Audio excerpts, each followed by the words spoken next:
They should fix the challenge. The bottom line is fixing the challenge. Plus, independent power producers call on GridCo to investigate the cause of the grid failure and how the grid was restored. We'll hear from them. And in business, we bring you a wrap on the economic issues touched on by the President in the State of the Nation address, including the reopening of the economy, digitization of the Ghana economy, as well as the use of the Ghana card for tax purposes. And His Excellency Nana Addo Dankwa Akufo-Addo is currently in a meeting with the Black Satellite after their triumph at the Under-20 AFCON. We'll bring you details later in sports. And later in our Ghana Man series tonight, we discover the game of drafts, which has recently been admitted as a national sport. Play, I'll give you all 5 today. People are having that notion that it involves a lot of laziness. That is not true. Because of draft, I'm traveling to Ethiopia, and it's helped people to reduce tension and everything. We have that and more in tonight's edition of Newsnight. You do want to join us with your thoughts and comments. It's via WhatsApp 055 1111 997. I am Emefa Apawu. And my name is Evans Mensah.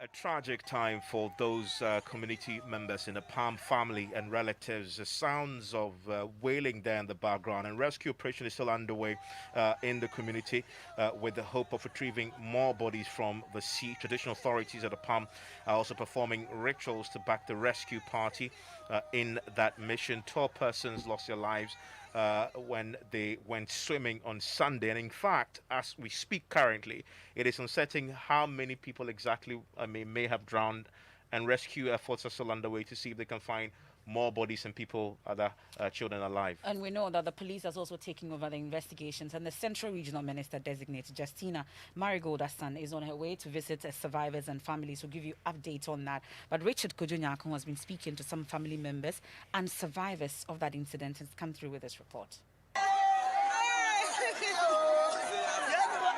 The news of the drowning was such that their Palm town folk had never seen before.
No giant see amunaka see to me a jolly by think about penny. And nay a jolly one, I'm not a cravat. Says Yana, say that quite too much.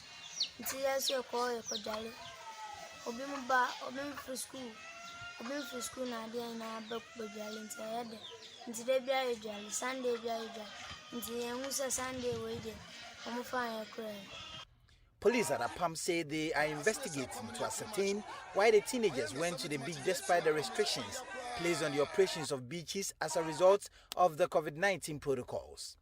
Family members and community folk here are distraught. They are broken and inconsolable. The lives of their sons and daughters have been snuffed out. In a day, many bid their parents goodbye and told them they were going to play and would return. As it turned out, they never returned. Kwekwe's son is a family member. He struggles putting his thoughts together.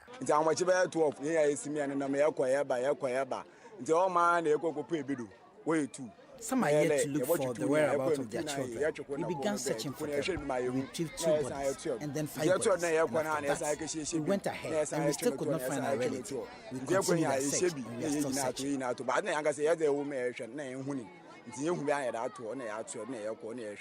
Chief fisherman for Apam, Nana Kobna Kaiko, says they are still pouring libation and hoping they would get all bodies retrieved. We have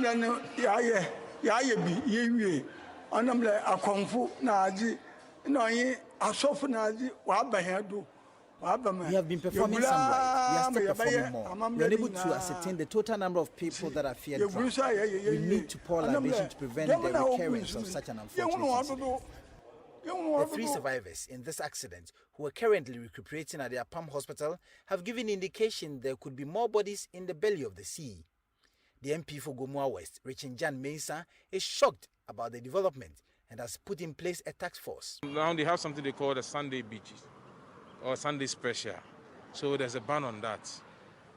And I also called attention. I came to the next community and I was informed that such announcements have been made again. So as it stands now, I didn't expect that anyone will go to the beach, because after what I saw about 2 weeks ago, the announcement was made. Last week, nobody went to the beach. So this week, we're also not expecting anyone to also be at the beach. But unfortunately, we only woke up this morning to hear that some youths organize themselves. So the immediate measure is that we're actually teaming up with the police and also with the fishermen, that a local task force should be put in place immediately. While some of the bodies have been identified, others are yet to be identified, and the police are asking people whose sons and daughters have gone out and are yet to return to contact them. Richard Kwejenya Akon, Joy News, Cape Coast. Well, let's get the very latest on this, on the rescue efforts currently still underway in that part of the country. Richard Kudunyako is joining me live. Richard, we heard today that 3 more children have been rescued. What's the latest tonight?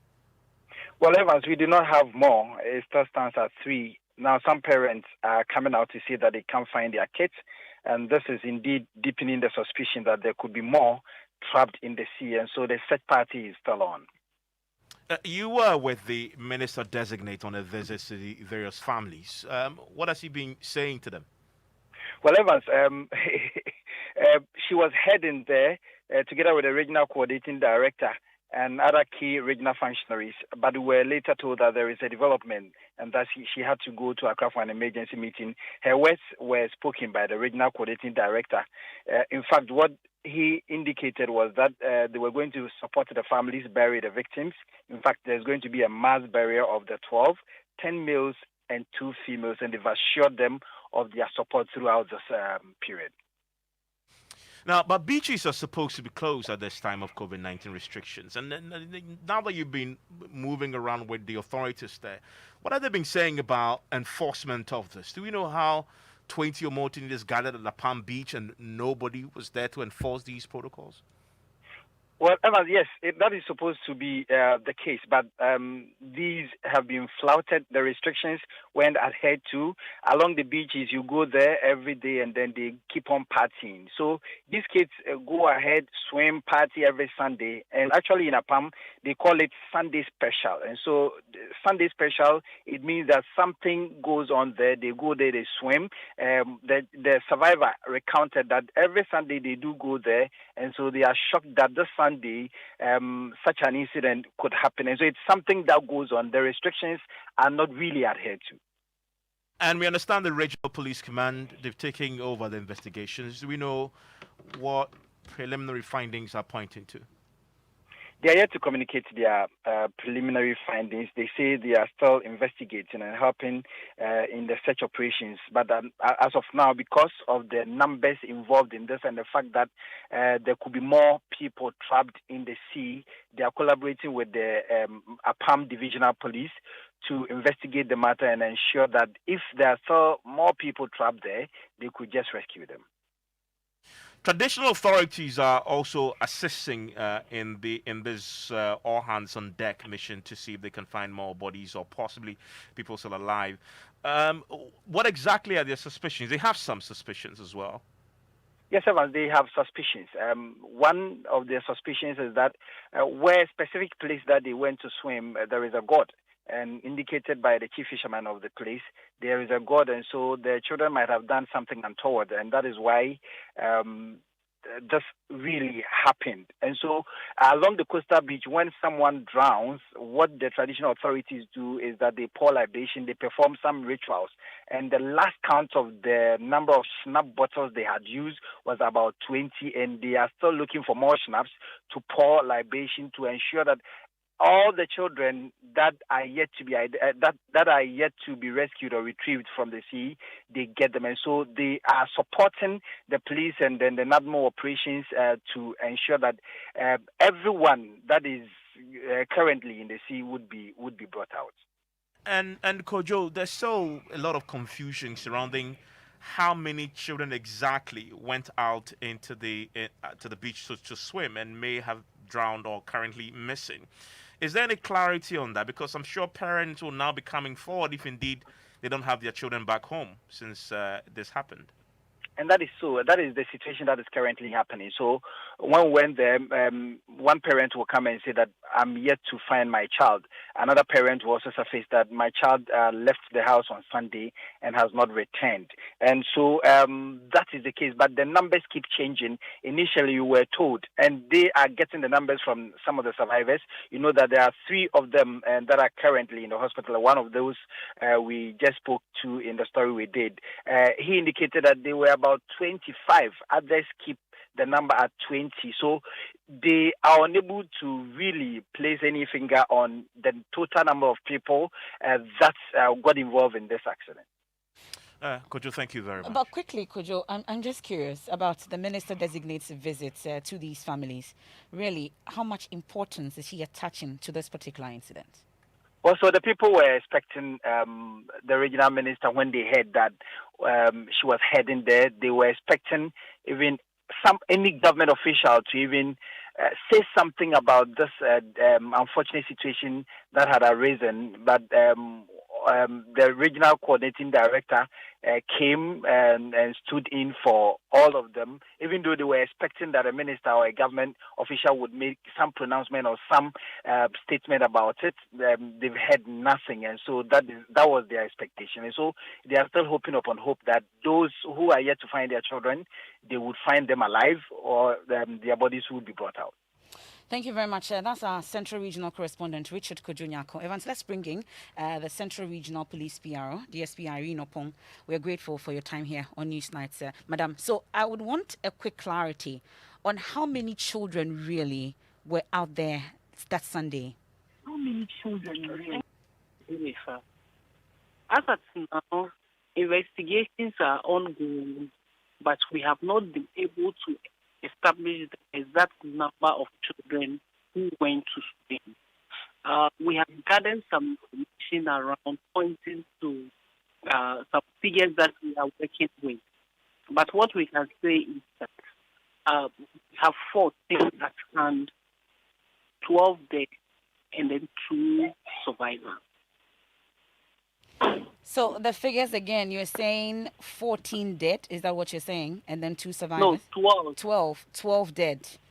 And 2 survivors. And 2 survivors, because we heard earlier that 3 had survived and were getting attention. Is it that one more person died? Per the record of police, we have 2 survivors, and then 12 bodies were also retrieved. And out of the 12, 2 were females and 10 males. But it's unclear really how many of them were out there, because one survivor mentioned that there were about 25. We've heard also 20 feared dead, but the police is only working with the figures that you put out. Yes, that is not the only source of our information. We have other sources who are also quoting other figures. So what I'm saying is that we cannot pinpoint the exact number of children who went to swim, but we have a number that we are working around. And if we get the exact number, we will communicate with you. How intense is this rescue mission? Because we know that your outfit, the Regional Police Command, is taking over the investigations. So let's talk about the rescue mission, then we talk about the investigations that you've taken over. What exactly is the nature of this operation? Currently, we have the divisional command, that is the Rampon Division, supporting APAM, and the case has been taken over by the regional headquarters. And what we are doing is that we have other stakeholders who have also come on board. They are helping with the rescue. We have also sent messages to our Marine Department, and they are also informed. And the information we also gathered from experienced seamen is that there could be someone can get drawn at APAM, but then the body can be found at other places. So we have given alert to all persons living along the coast that when they find any strange body, now it's on natural death, so we have to take all bodies to the morgue, and then a pathologist have to give us the cost of death. So that is what we are doing. But yes, I hear you say that the Marine Division of the police have been informed. The pictures that we are seeing ordinary fisher folks engaging in this rescue mission. Should they be informed, or they should be out there by now? We should see them visibly trying to rescue these children that are trapped out there. Please, they are working. How are they working? As I said from the beginning, when the incident happened, as a decision for us to rescue those who we think could, as a decision for us to rescue children that we think that they might be alive, we had to fall on other stakeholders. That is the fisher folks, and then the chief fisherman. But then later, information went out. We gave information. We have a way of communicating, and Marine is also working. They are from Takrade, and then they are also with APAM division helping. So what particular investigations as a regional police command taking over at this point? As I said, it's an unnatural death. And in cases like this, a pathologist has to come in to examine the bodies to give us cause of death, even though everybody is saying that they have gotten dropped. Our investigations have to establish from an expert. Again, we also really need to establish that, yes, there is no foul play, but then what we are getting from the expert is the cause of death. So we are leaving no stone unturned. We are also coming around if we get other information that will help us to establish. And briefly, before I let you off, COVID-19 restrictions are supposed to be in place. How come these beaches were operating? APAM division, police officers at APAM division do patrol at the beaches. And the beauty of the patrols at APAM division or at the beaches of APAM is that they do that in collaboration with the fisher folks. So the information we gathered was that the normal places that they know that people can swim, because they have places that have been demarcated as dangerous places that nobody goes. So they patrol where people go to take a swim. These children use another route, and it was behind the lagoon, and they entered from the lagoon to go and swim in the sea. So nobody anticipated that since there was no way going to the other side, it was full of wolves, the children would go there. This incident has also helped the police to re-strategize with our stakeholders, that is the fisher folks, to know how to patrol the beach. We'll leave it here. We're grateful. That's DSP Irene Opong. She speaks for the Central Regional Police. And we want to hear from you on this. I mean, you possibly are a parent, and you probably listened to the story break over the weekend. 055-1111-997. My heart is broken, and I was hoping to hear the president on this as well. Well, talking about the state of the nation, right? Exactly. I mean, let's talk about 12 that. children. Let's talk about that now. He gave some updates, though. Of course, he didn't talk about the deaths, but he gave some updates on the COVID-19 situation, particularly the vaccination that is going on. You've taken your jab, have you not? Yes, Last week, Friday. I took Yes. mine today. How is it? Oh, it was fairly Is everything okay? I mean, absolutely. I mean, as if nothing has happened, really. Good. It's pretty good, actually. I mean, you guys were, you were scaring me. But yeah, go out there and take yours also. The president gave an update today, so I possibly, as of this morning, so I may not be part of this number, but you certainly are part of the 260,000 Ghanaians who have so far been vaccinated at the start of the exercise on March 1. So that's according to President Akufo-Addo, like you said, who announced it a while ago in Parliament as he delivered the State of the Nation address. So he also revealed that government is due to take delivery of more than 17 million more doses of COVID-19 vaccines by middle of this year, and urged members of Parliament to encourage their constituents to go for their jab. The vaccination campaign is currently ongoing, with 262,335 number of Ghanaians receiving the first dose of the vaccines as at 10:30 a.m. this morning. The target is to vaccinate 20 million Ghanaians, and government is working hard towards realizing this goal. We remain on course to taking delivery of some 17,600,000 vaccine doses by June, with more to come in the course of the year. I want to urge members of the House to lend their voices to the public education campaign currently ongoing with regards to the vaccination program.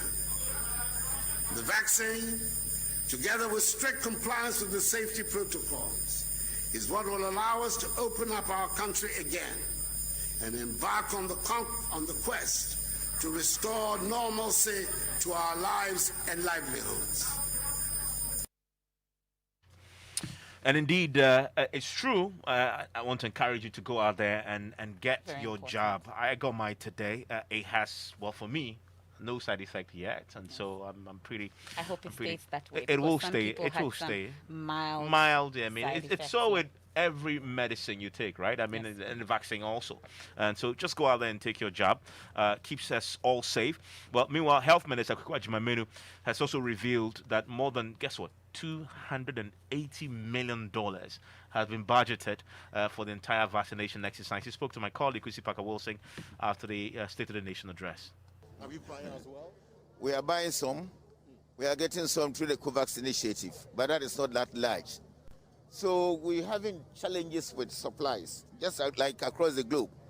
Those who had money invested in the development, and they are keeping on to the stocks. Last week or so, if you heard, Italy blocked consignments that were bound for Australia because they were also not getting. But we've placed orders for some procurements to be done through the African Medicine Supply Platform, and then COVAX is still supposed to send us some more, and we are also buying from some other sources. Stocks are just not available, but we are working with networks, and the president is also helping us in this. So how much have you budgeted for this? We have the entire vaccination thing. It's quite expensive. It's getting close to about $280-something million from the vaccines themselves and the vaccine deployment itself, those who are going around to vaccinate and the costs involved in all that. So we have a huge budget ahead of us. Like how much are we talking about? I mean, a huge about how much are we talking about? I mentioned about $284 million. $284 million? Yes. I see. Now, finally, the vaccination campaign. What's your own assessment so far, sir? I think that it's gone quite well. Initially, we thought that Ghanaians wouldn't even come out for the vaccination at all. But from reports that we are getting, it's like all the vaccination centers are getting queues now. And from morning to evening, people are there to be vaccinated. So what is left is how to get in the stocks, and we are working very hard to make sure that we don't run easily out of these stocks. That's the Health Minister, Kweku Agyeman-Manu, there interacting with my colleague, Kwesi Paka Wilson. Now, the head of the expanded program on immunization at the Ghana Health Service, Dr. Kwame Amponsah-Chiano, joins us on the line for a quick assessment of the exercise so far. We're grateful for your time here on Newsnight. First off, let's clear the misconception that the exercise has ended. Is it still ongoing? Hello, Dr. Chiano. Yes, hello. The voice is a bit low. Can you speak up a bit, please? Great. I'll try again. So I'm asking for a clearing up of the misconception that the exercise has ended. Briefly tell us if indeed it's still ongoing. Oh, okay. Good evening to your cherished listeners. Yes, we set ourselves to get these 570,000 plus doses deployed to Ghanaians based on our segmented population as we put out earlier. So far, it's been good. We thought we could finish within 7 days, but as it is now, we are even getting more vaccines that will go to the health workers in other regions. Therefore, it's still open. We're giving ourselves up to the end of the week to see if all the 570,000 doses would have been consumed. We believe that the figures that are out there could be understatement because we know that most of the vaccines are given out, except that because of issues with data upload, there's still some backlog, and there are people are still updating and uploading the data. Okay, so quickly, if one wants to get a vaccine, where exactly do they go? Yes, you remember the unit of operation is the district, and the district put out a lot of, what I was saying, infographics on where you can get vaccinated. So if you are within the target group, then you probably will have to look at the nearest facility. But as I said, the initial 570,000 may be consumed by now. If not at all, maybe we would probably have some few doses left. But as it were, those are the initial targets that we gave ourselves. So if the initial nearly 600,000 is exhausted, do you have the new stock by in? now. Is a new stock in now?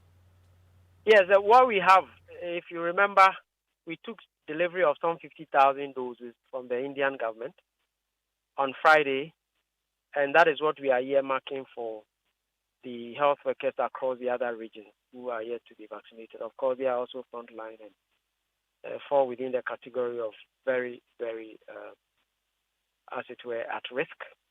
And so that's what that's our next line of action. But if you listen to the Minister of Health, we have some stocks in the pipeline, except that there's too much demand from the whole globe on the same manufacturer. So the vaccine flow has been a bit difficult.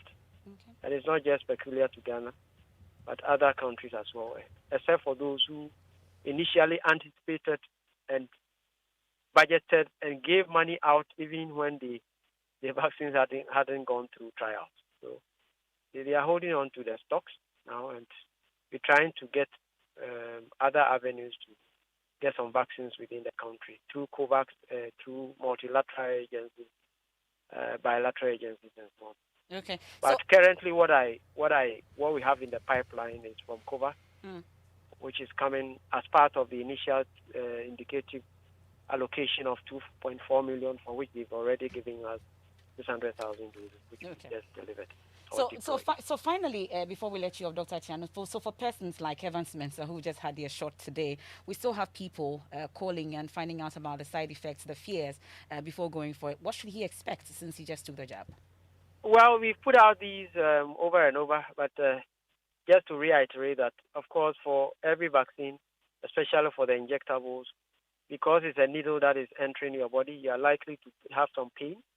People complain of generalized weakness. Some have a warm body, or what we normally will call in medicine as fever. Some have complained of headache. There are even some reports of excessive hunger. People are saying that some are saying they haven't been able to sleep well. Others are saying they are sleeping too much. So these are all not unexpected. But of course, if they linger on for more than, say, 72 hours, then obviously we would advise that you report to the nearest facility. because we expect all these to be mild and disappear within a day or two. So I'm obviously waiting for my second jab. I'm just curious. Where do I go for my second jab? Same venue, or what will happen? Because I need to track it and make sure that I go back on the day I've been assigned to come. Okay, so we are working with the FDA and the telcos to set alert to people. Remember, your details were taken, and therefore we have your database. We have you in the database. So send bulk messages and direct you where to go for your vaccine during the second dose administration. Thank you very much, We'd sir. also make a lot of announcements that we did on radio. There will also be some infographics as well, just as we did for the first dose. Well, Dr. Amponsachiano, we are grateful for your time there. He's head of programs immunization at the Ghana Health Service, giving us more details on this. I took mine on Friday. I think I'm fine now. You think you're fine? I haven't had any. In fact, I don't even feel the pain in my arm. I had a lot of side effects. Oh, yes. I have absolutely nothing. Yes. Because I'm very strong. Yes, I know. Yeah, you had another question that you didn't ask. It's okay. You asked. Is it true? But is it true though? Yes. Let's ask George. George, have you taken your job? Yes, I have. Has anything changed in terms of performance and strength and everything? No. Nothing. You're doing very well. How about appetite? I think that maybe that might be the only side effect. I think that might be the only side effect I had from this vaccine. Okay. Other than that, it has been very smooth for me. Oh, so you're eating more now than you used to? I was feeling for some funny cravings. Oh. So tell me about it. That was the only thing I had. If that could be. What have you craved for? A lot of things. Like what? Like what? I'm curious. That is, if I should attribute that to about food. Are we still talking about food? Okay. Food. Okay. So if that was a side effect, then maybe. Other than that, in terms of those headaches, no, really, okay, no. So it's been how many days? 3 days or 4 days or something, and so far so good for me. But you, Emma? Oh, absolutely nothing. I've had nothing, no craving. I've just done my 1 meal a day. Did you eat double? Say again? Double. Oh, no. Same lunch. Are you sure? Yeah, in fact, had it not been you, I wouldn't have been eating. You guys were like, you have to go and eat. Yes, but you have to eat. So, yeah, so I went to eat. Okay, yeah, good. But I'm fine. You'll be fine, yeah. I know. What's in business, though? Well, Emefa, coming up in business, we'll bring you a wrap on the economic issues touched on by President Akufo-Addo in the State of the Nation address, including the reopening of the economy and digitization, as well as using the Ghana card for tax ID. And Finance Ministry settles on 5 banks over planned raising of Eurobonds this year and other debts totaling $5 billion. The business news on Newsnight is brought to you by MTN Business. Welcome to the new world of business. Kingdom Books and Stationery, your number one-stop shop for all your office essentials, and Allianz Insurance.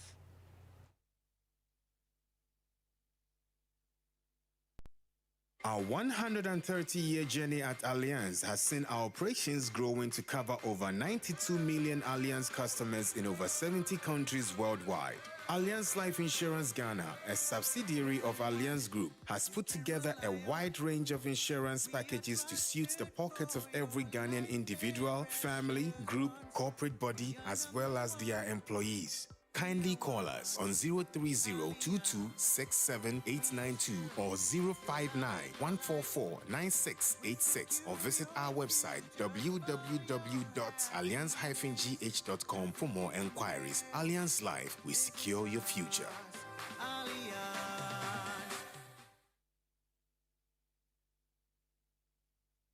Joy 99.7 FM.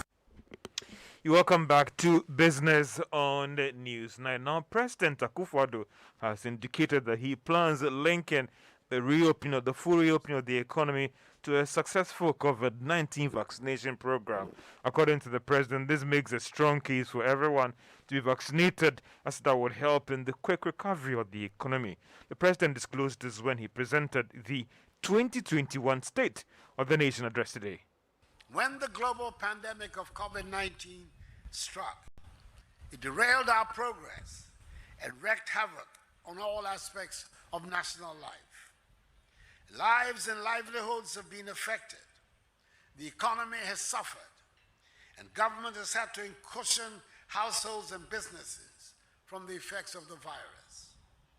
If any more evidence were needed of the impact of COVID-19, the fact that this, the 64th Independence Day celebration, has had to be cancelled and substituted with essentially a virtual celebration is one of them. Collectively, my fellow Ghanaians, we all work to ensure a relatively favorable situation with respect to the virus when it first broke out.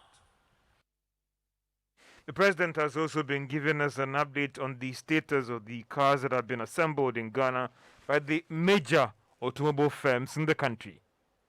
So far, Volkswagen has produced 1,167 vehicles, Sinotruck 276 vehicles, and our own Kantanka has produced 400 vehicles. The Japanese conglomerate, Nissan, has also started the assembly of vehicles in the country. Let's also talk about another thing that will be of interest to you if you are a business or someone that is taxed by the Ghana Revenue Authority, because government says as part of efforts to improve revenue mobilization from April 1 this year, they'll start using the Ghana card numbers for tax identification purposes. On 1st April, and this is not an April Fool's prank, all national ID numbers will become tax identification numbers. In so doing, the number of people registered by GRA from tax purposes will increase from the current 3 million to 15.5 million. I should recall that at the end of 2016, only 750,000 people had TIN numbers. To 15.5 million in just 4 years is simply phenomenal. Similarly, from the second quarter of this year, all national ID numbers will also become SNIT numbers. This will increase the number of people on the SNIT database from 4 million to 15.5 million, making it easier for new contributors to be enlisted on the scheme. The president has also been talking about what is being done or what has been done to actually improve the country's food security. Happy to inform the House that during this period of the pandemic, we have experienced no food shortages in this country.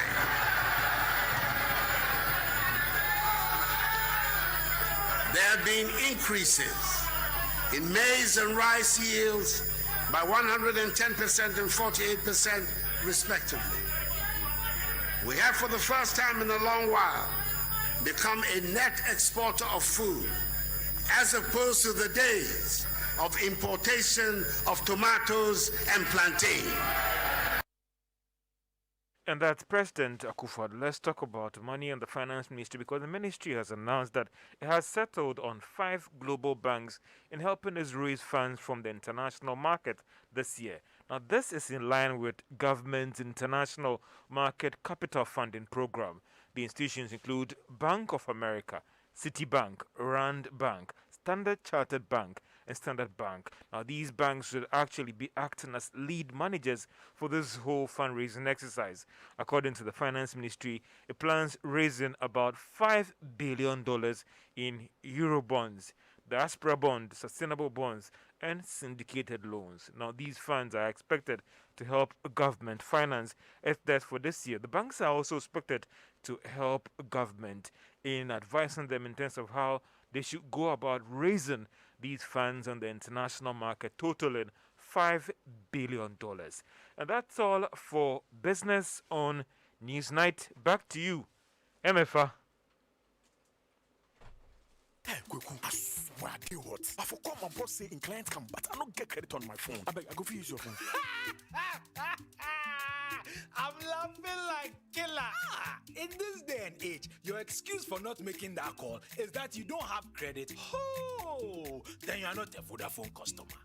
Because you get a boozing 500% bonus anytime you buy credit via Vodafone Cash or Vodafone Credit Transfer. It's like you didn't hear me well. 100%, 100%, 100%, 100%, 500%. Hey, my friend, you don't have an excuse, oh. Excuse no shit. Dial *110# or visit the nearest credit transfer vendor to buy credit because 500% bonus. Vodafone. Ready? Hey, I say, mix the cement in correct proportional. Hey, contractor. Hey, Baganye, what the so? Yeah, Malande.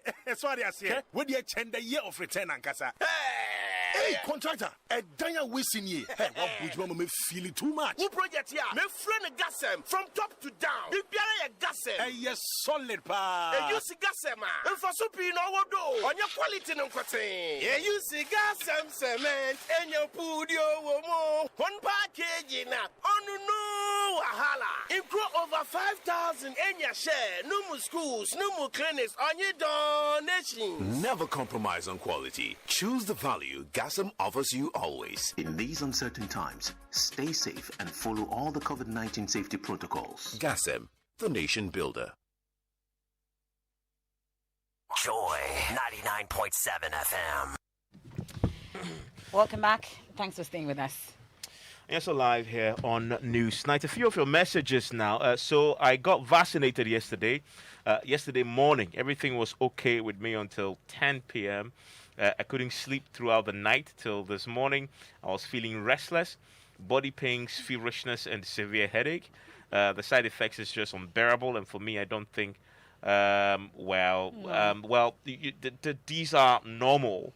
The doctors have said. I mean, it's with every vaccine. Normal reaction to that. Just a day, a few hours, you should be fine. Emefa went through the same. Yes. And she's Friday, fine. I'm fine now. She's standing. She's been standing for the last 1 hour. Yes. I mean, so she's And doing more. well and more. Yeah. So go ahead and get your second jab.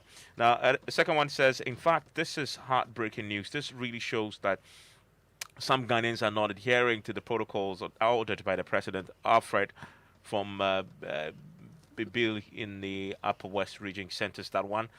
This one from Sarah in Winneba says, please, I don't know how to say it because it is like the central region people don't understand closure of beaches because I even went to a beach in Winneba.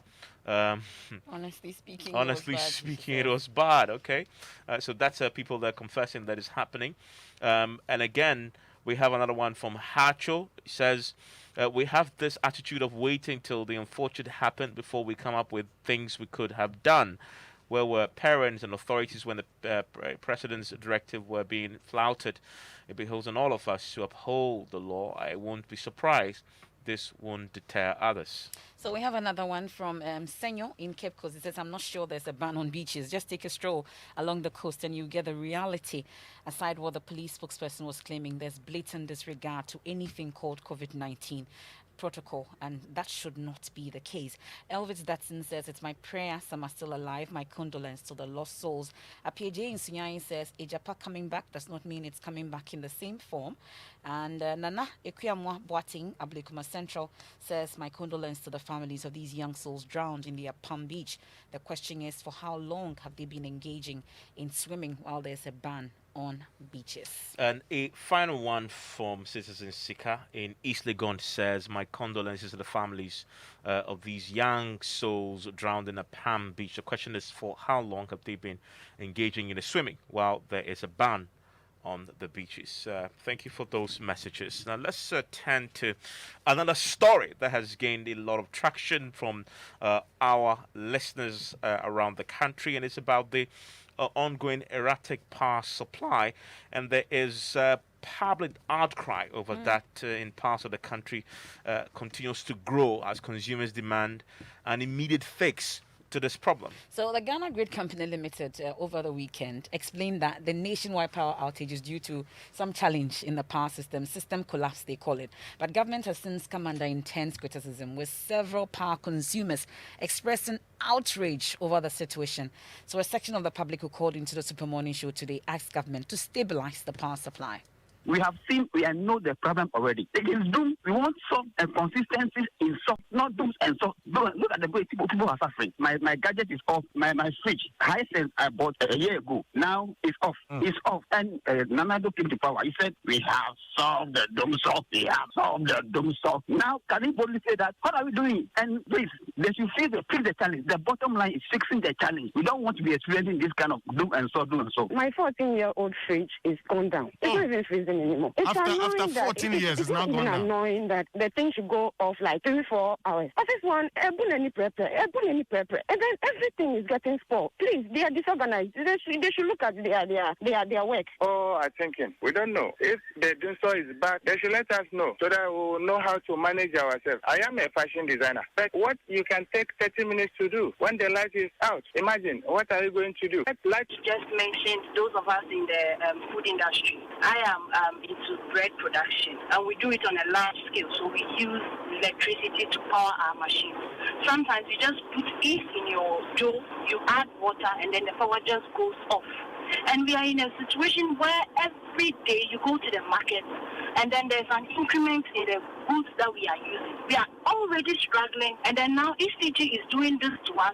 Sometimes you run into a loss that you can't even understand why, with no fault of yours, and then you are running into loss.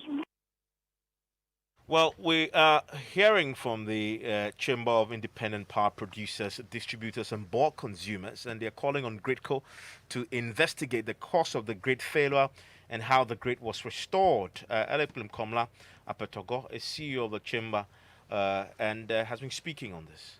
Gridco's role in the electricity value chain is a sensitive one. We expect a thorough technical investigation and evaluation to ascertain the cause of the blackout or the grid failure that we have experienced, and the findings should be made public as well as appropriate measures taken to forestall future occurrences. As a chamber, we are concerned about the reliability, security, and integrity of the grid, as it is very key to the safety of our facilities. Well, the Electricity Company of Ghana is also wading into this, and in the statement says they've taken notice of the recent system shutdowns emanating from the challenges faced by Gridco, that's the National Interconnection Transmission System Operator, which resulted in the widespread outages within our operational areas in the southern zone of Ghana. It says that it is working closely with Gridco to restore power to all customers, and they also apologize for all the inconvenience caused and wish to assure all stakeholders that the company is resolved in carrying out its mandate of distributing safe, quality and reliable power supply. So let's bring in the Executive Director of the Africa Center for Energy Policy, Mr. Ben Wache. Thank you so much for your time here on Newsnight tonight. So you've heard the public outcry about the situation. I don't know if you also experienced the erratic power supply over the weekend, but from where you sit, what's your own reading of the situation? Thank you, Emefa, for having me. I think we are back to the conversation we've been having for almost a decade now, and that has to do with looking at the power sector system and dealing with the challenge appropriately. We seem to jump in when there is crisis, and back in 2014 when we understood that the way to address the big challenge is to see the power sector as business that is able to raise financing by selling power and paying the players along the value chain. We haven't paid much attention to really looking at the business side of things. So you see the politics of it. We have added generation. We have invested in ECG. We have invested in Gridco. But these investments that come from the public have proven over time to be inadequate to address the challenges that we do have. And that is why we are having the challenges we have. Gridco's complete system collapse that happened on Sunday. I mean, it's becoming rampant in recent times. It never used to happen, to have such a nationwide system collapse. And it tells on the lack of investment in the transmission system over the period. I mean, government-owned documents show that the infrastructure is deteriorating. The systems are not being rehabilitated. And if this goes on over time, we're going to see worse than we are seeing today.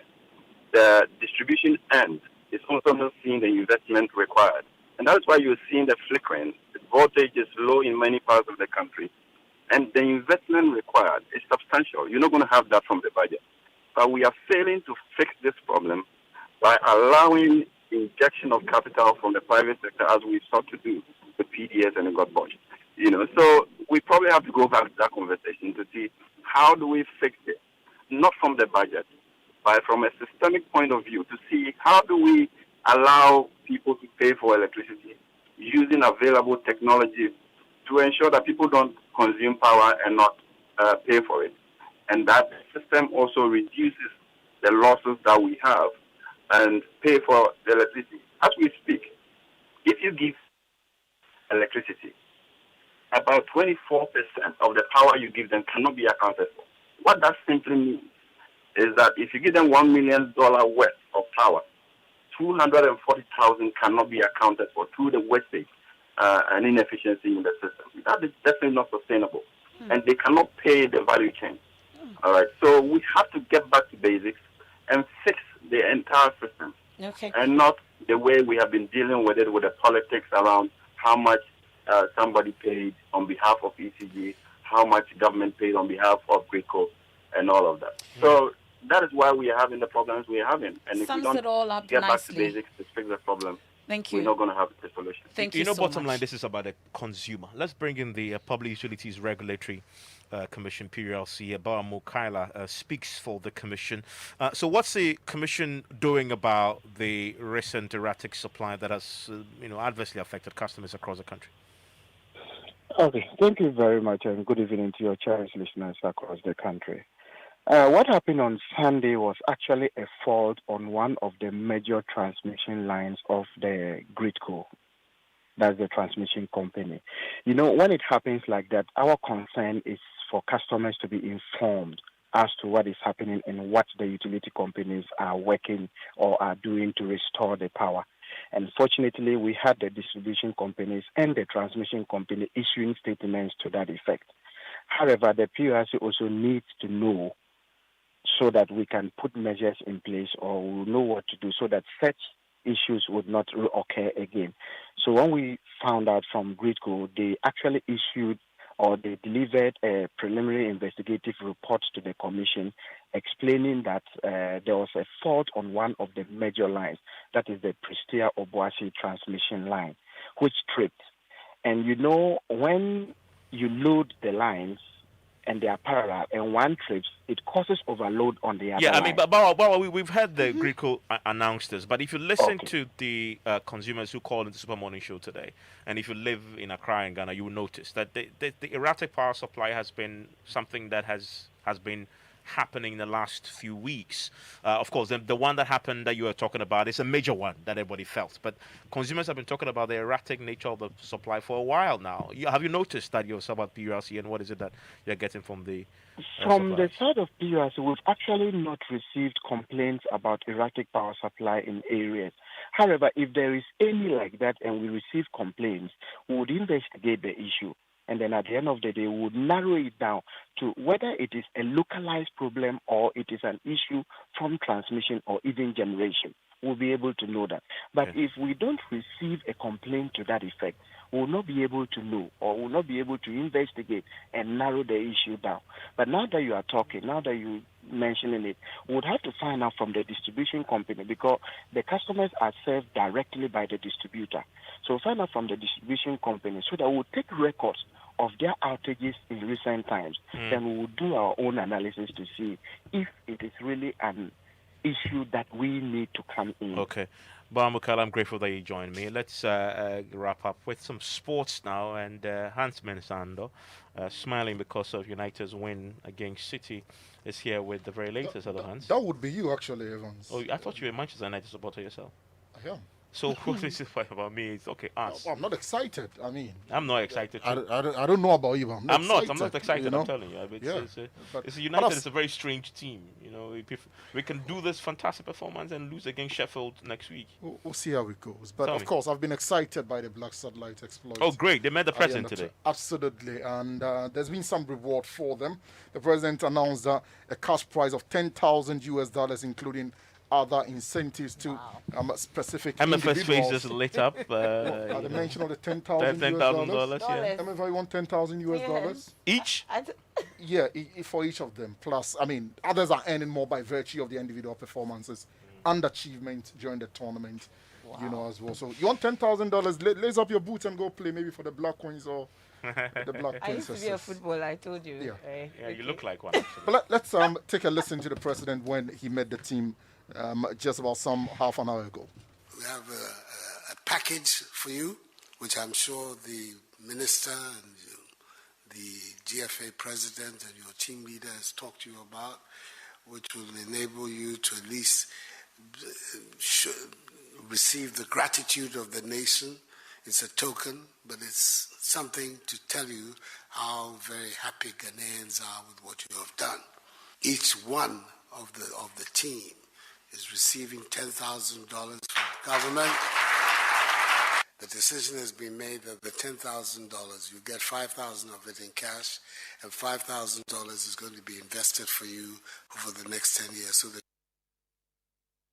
So, Evans, that was His Excellency Nana Addo Dankwa Akufo-Addo, and it's raining cash on the Black Satellites.